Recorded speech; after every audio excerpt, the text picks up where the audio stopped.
I must go there. I wrote the song Urban Spaceman. I think it took most of the afternoon.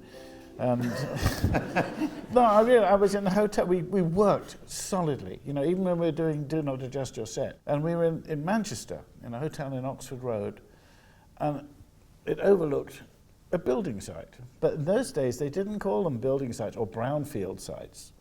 They were called urban spaces. So I thought, and they're sort of putting people on the moon and whatnot, and Sputniks and whatnot. So I thought, well, urban spaceman.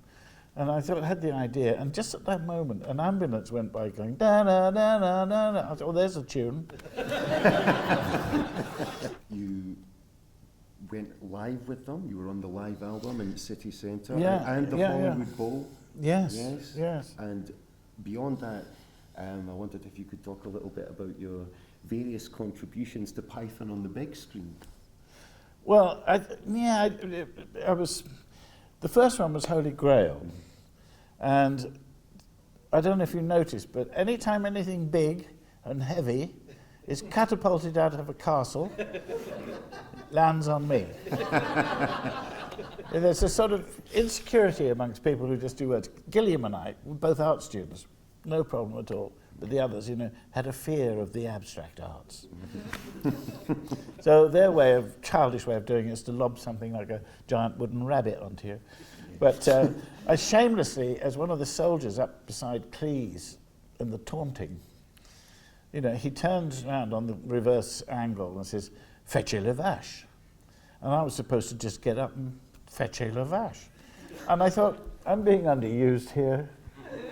So when he did the line, I went, "Quoi?" And he went, so surprised, he went, "Fetchez le vache!" Which I think actually got a double laugh out of Fetchez le vache. They came up with the name Raymond Scum. But you know, the thing was that every time, I did 4 nights at the Hollywood Bowl.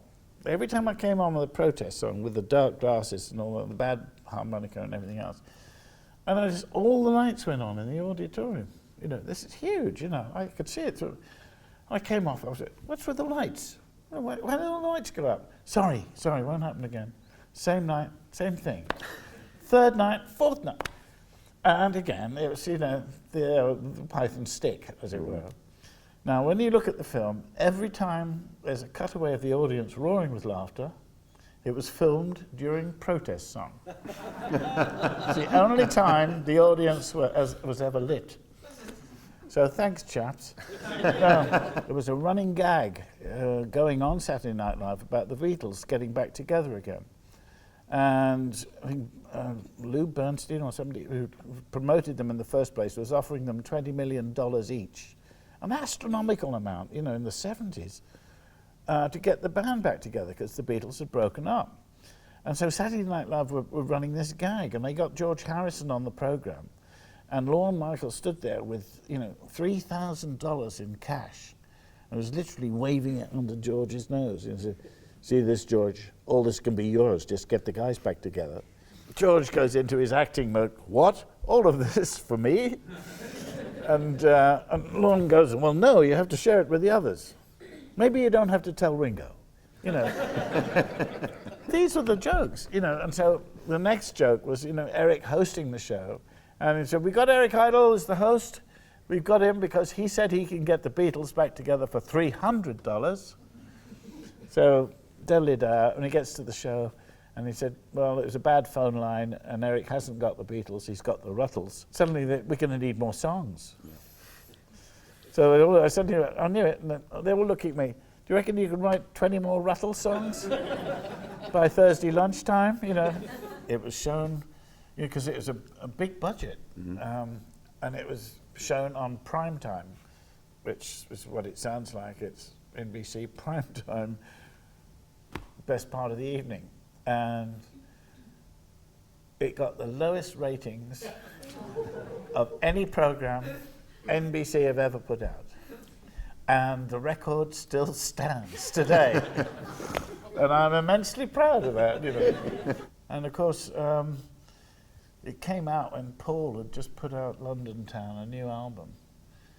And everyone was saying, what do you think of the Rutles? He's going, yeah. and I met him again not long afterwards. I said that wasn't planned, you know. I mean, I'm really sorry if it got in the way of, you know, your publicising London town. And he said, oh, well, you know, it's affectionate and things like that. But he did not like Eric's performance of Dirk McQuickley. I'm taking great pleasure, because I've never been one for, you know, blowing my trumpet and being, you know, out there doing, you know, eating bugs in Australia or getting a name for myself. But my claim to fame, and I'm proud of this, is that I am one of the very few people on the planet to have been impersonated by Elvis Presley. It is impressive, isn't it? Isn't it? Absolutely. Just breathe that in for a moment. Well, I'll tell you how it came about. His favourite film was Monty Python and the Holy Grail. And he knew all the words and could do all the voices. So, I mean, it's a bit of a worry when you think of him doing, you know, Sir Galahad. Is there someone else up there we can talk to? I can't quite see him doing that. No. But I can see him doing, bravely bold Sir Robin, rode fast from hell. His head smashed in and his heart cut out and his liver removed and his bowels unplugged. Did you ever get one of those days?